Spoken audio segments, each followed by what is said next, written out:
ปัจจุบันเกิดเหตุไฟไหม้ด่วนเด้ออยู่แถวโรงอาหารมอโซนี่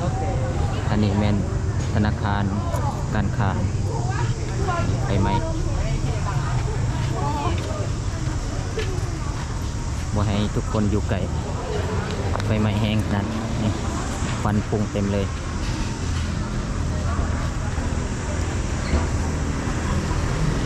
โอ้เมนมืดเลยบ่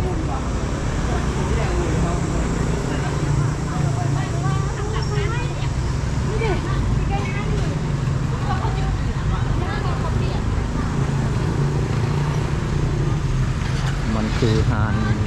ได้เนาะหานข้าวเปียกบ่โอ้ไม่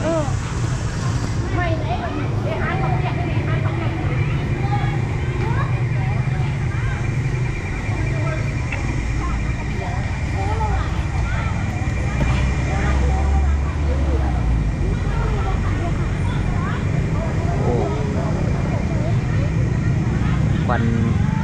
ลุกขึ้น